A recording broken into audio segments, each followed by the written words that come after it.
मच्छरदानी का आविष्कार मच्छरों के हमले से बच के चैन की नींद सोने के लिए किया गया था, जिसकी जगह बदलते वक्त के साथ केमिकल से भरे ऑल आउट और मोर्टीन जैसी चीजों ने ले ली, जो कि हमारे शरीर और वातावरण के लिए बहुत ही हानिकारक होते हैं। इसलिए आज मैं आपको इंडियन लोकल फैक्ट्री में मच्छरदानी कैसे बनाई जाती है उसका पूरा प्रोसेस दिखाने वाला हूँ। जिसको बनाने के लिए अपने प्लास्टिक के दानों का कट्टा लिया जाता है, फिर इस कट्टे को एक मिक्सर मशीन के अंदर खाली किया जाता है और ये दाने बहुत ही ज्यादा छोटे होते हैं, जिसमें इच्छा अनुसार यहाँ पर कलर भी मिलाया जाता है। साथ में इसमें 2 प्रकार की और भी चीजें मिलाई जाती है जो दानों को नरम करता है। तो ये देख सकते हैं भैया जी ने एक छोटे दाने और पाउडर को मिला दिया है। फिर इसके बाद इस मिक्सर मशीन को 5 मिनट के लिए बंद कर दिया जाता है और मशीन इसी तरीके से घूमते रहती है। इसके बाद 5 मिनट बाद एक दूसरे वाले भैया आते हैं और जितना भी अपने दाने में कलर मिक्स हो चुका होता है उसको एक दूसरी बाल्टी में खाली कर लेते हैं। इसके बाद इन सारे दानों को एक हॉपर मशीन के अंदर डाला जाता है, जहां पर अपने जितने भी दाने होते हैं इस मशीन के अंदर पिघल पिघल के एक धागे का शेप लेने वाले हैं। और ये जो डाई आपको नजर आ रहा है ये धागे बनाने का काम करती है और अपना जितना भी धागा होता है इसी तरीके से ठंडे पानी के साथ आगे बढ़ता रहता है और इन रोलर में लिपटता रहता है। इन रोलरों का काम होता है सारे धागों को लचीला बनाना और आगे की तरफ इसी तरीके से भेजते रहना।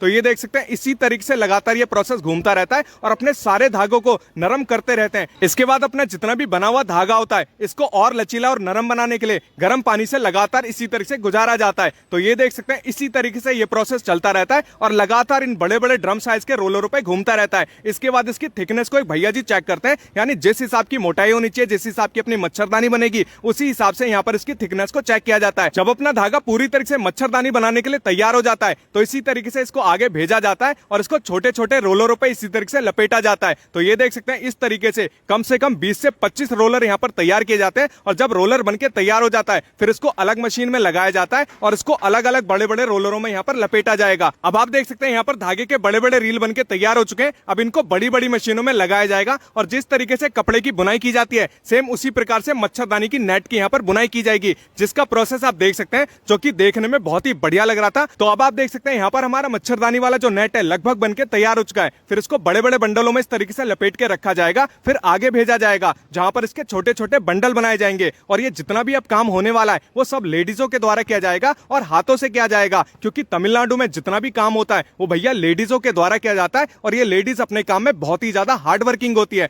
तो यहाँ पर आप देख सकते हैं अपने छोटे छोटे बंडल जब तैयार हो जाते हैं फिर इसको एक अलग मशीन में इस तरीके से लगाया जाता है, जहां पर इस मच्छरदानी को 2 रोलरों से गुजारा जाएगा और इस मशीन के बीच में एक साइकिल का पहिया भी लगा होता है जो इस मच्छरदानी की सिकुड़न को खत्म कर देता है और इसे थोड़ा सा तान भी देता है। फिर मशीन में ये आगे बढ़ता रहता है जहां पर इसको 2 लेडीजें इसी तरीके से लपेटती रहती हैं और इसके छोटे छोटे बंडल तैयार करती रहती हैं ताकि आप इसे अपने बेड के हिसाब से सेट कर सकें। तो ये देख सकते हैं इस तरीके से इसके छोटे छोटे बंडल तैयार किए जाते हैं, जो कि सारा का सारा काम इन्हीं लेडीजों के द्वारा किया जाता है। तो 1 लाख इन लेडीज के नाम से जरूर आप करिएगा। तो इस तरीके से फैक्ट्री के अंदर अपनी मच्छरदानी तैयार होती है। इसके बाद इसके किनारों पर लाल पट्टी भी लगाई जाती है ताकि अपनी मच्छरदानी फटे ना। फिर इसको मोड़ के एक पैकिंग में पैक कर दिया जाता है। फिर बाजार से आप इसे खरीद सकते हैं और मच्छरों के हमले से बच भी सकते हैं।